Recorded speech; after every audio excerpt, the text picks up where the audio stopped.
चलिए नमस्कार दोस्तों, स्वागत है आप सभी का। और आज हम बात करने जा रहे हैं सी टेट की। आज हम जो पेपर करेंगे 2012 का, 29 जनवरी 2012 में जो आपकी एग्ज़ाम हुई थी सी टेट की, वो पेपर करेंगे हम। 2012 से 2024 तक जितनी भी एग्ज़ाम हुई हैं सारे हम ओल्ड पेपर सोल्व करेंगे। तो जो नया है चैनल को सब्सक्राइब कर दीजिएगा, बेल आइकन को प्रेस कर दीजिएगा। और अगर हमसे जुड़ना चाहते हैं तो इस नंबर पर व्हाट्सअप कर दीजिएगा कि सर हमें आपकी डेली की फ्री क्लास से जुड़ना है। आपको 2012 से 2024 तक जितने भी क्वेश्चन पूछे हुए हैं, बाल विकास, हिंदी, मैथ्स, पेडागोजी, सारे क्वेश्चन हम करेंगे। तो शुरुआत करते हैं पहले क्वेश्चन की ओर, और इसकी पीडीएफ भी मैं आपको प्रोवाइड करवा दूँगा। पहला क्वेश्चन लिखा हुआ है बाल विकास का, जब बच्चा फेल होता है तो इसका क्या तात्पर्य है? तो जब बच्चा फेल होगा तो उसकी व्यवस्था जो है वो फेल हो गई। ऑप्शन आपका सी वाला आ जाएगा। अगला क्वेश्चन लिखा हुआ है शिक्षण से अधिगम पर बल देने वाले परिवर्तन जो हो सकता है वो कैसा होगा? शिक्षण से अधिगम पर बल देने वाला परिवर्तन कैसा होगा? Very very good. बाल केंद्रित शिक्षा पद्धति अपनाकर शिक्षण से अधिगम पर बल देने वाला परिवर्तन हो सकता है। ऑप्शन ए वाला आ जाएगा। अगला क्वेश्चन आपका लिखा हुआ है तीसरे नंबर का, बीजों का अंकुरण संकल्पना के शिक्षण की सबसे प्रभावी पद्धति कौन सी है? बताइए। तीसरा,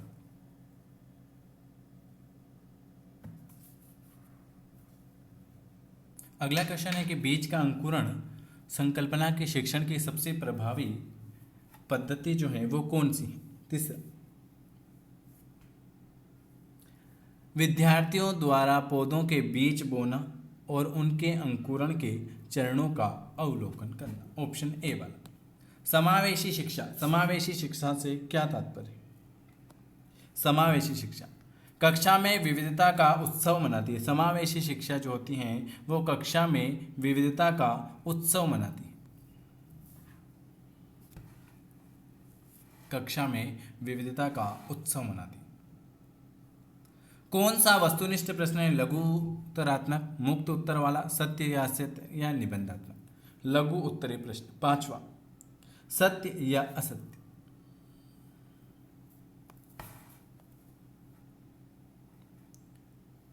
कौन सी प्रगतिशील शिक्षा की विशेषता है?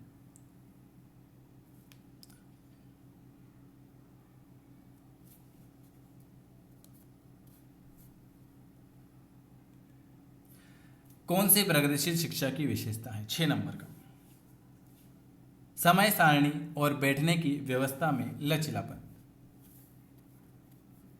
डी वाला आ जाएगा। अगला क्वेश्चन है, एक शिक्षक प्रश्न पत्र बनाने के बाद यह जांच करता है कि क्या प्रश्न परीक्षण के विशिष्ट उद्देश्यों की परीक्षा ले रहा है। वह मुख्य रूप से प्रश्न पत्र का रिक्त स्थान के बारे में चिंतित है। संपूर्ण विषय वस्तु को शामिल करने में प्रश्नों के प्रकार, विश्वसनीयता या वैधता। तो वह संपूर्ण विषय वस्तु को शामिल करने। अगला क्वेश्चन लिखा हुआ है विवेचनात्मक शिक्षा शास्त्र का यह दृढ़ विश्वास है कि।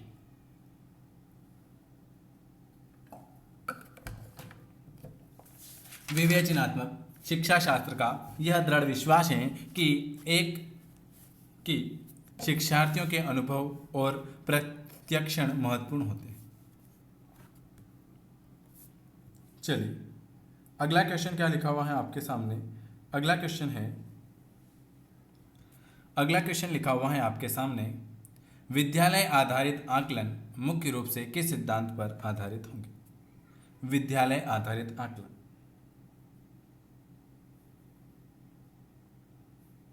Very very good. विद्यालय आधारित आकलन मुख्य रूप से किस सिद्धांत पर आधारित होता है? बाह्य परीक्षक की अपेक्षा शिक्षक अपने शिक्षार्थियों की क्षमताओं को बेहतर जानता है।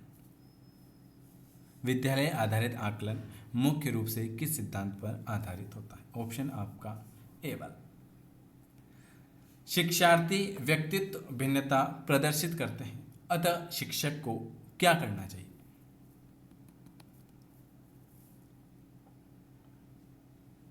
ए वाला, सीखने के विविध अनुभव को उपलब्ध कराता है। अगला क्वेश्चन है, निम्न में से कौन सा विकास का सिद्धांत है? विकास का सिद्धांत कौन सा है? विकास जो होता है, सभी की विकास दर समान नहीं होती, यह विकास का सिद्धांत है। विकास हमेशा रेखीय होता है, यह निरंतर चलने वाली प्रक्रिया नहीं है। विकास की सभी प्रक्रियाएं अंत संबंधित नहीं है। ऑप्शन, सभी की विकास दर समान नहीं होती। चलिए अगला क्वेश्चन क्या लिखा हुआ आपके सामने? अगला क्वेश्चन आपके सामने लिखा हुआ है, मानव विकास के क्षेत्र में विभाजित किया जाता है। मानव विकास के क्षेत्र में विभाजित किया जाएगा। 12 नंबर। Very very good. मनोवैज्ञानिक, संज्ञानात्मक, संवेगात्मक और शारीरिक।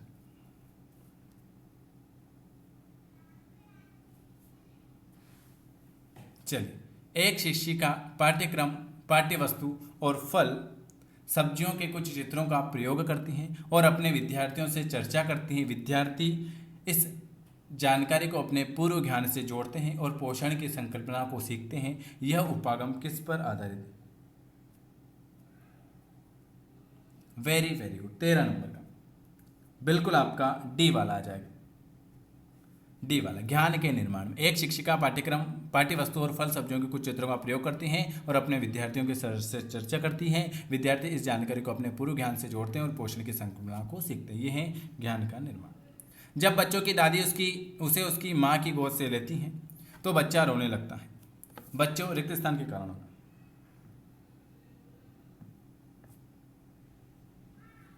Very very good. 14 number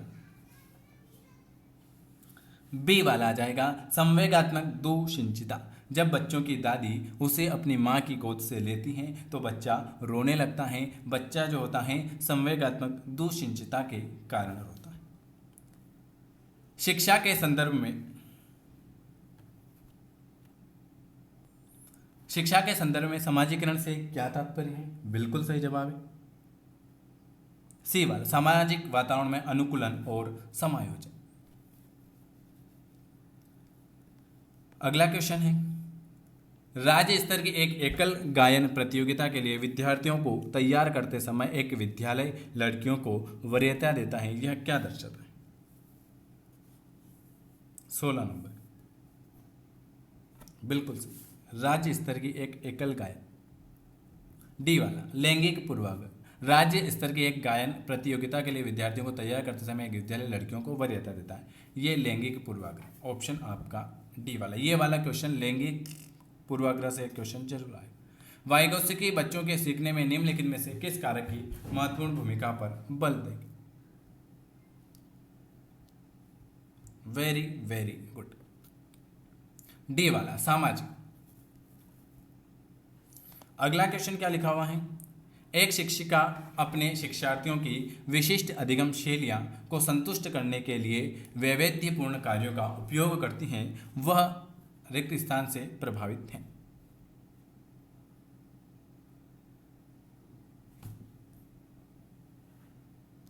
very very good.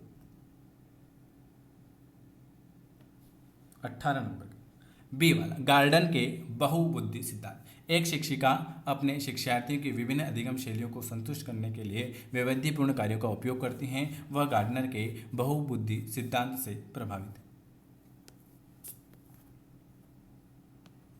एक शिक्षिका अपने आप से कभी भी प्रश्नों के उत्तर नहीं देती। वह अपने विद्यार्थियों को उत्तर देने के लिए समूह चर्चाएं और सहयोगात्मक अधिगम अपनाने के लिए प्रोत्साहित करती है। यह उपागम रिक्त स्थान के सिद्धांत पर आधारित है।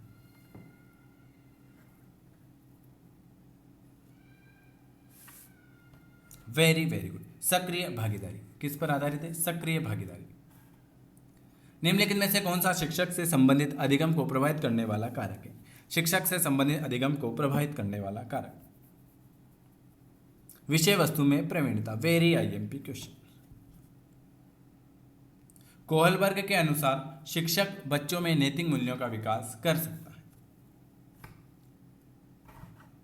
21 नैतिक मुद्दों पर आधारित चर्चाओं में उन्हें शामिल करके।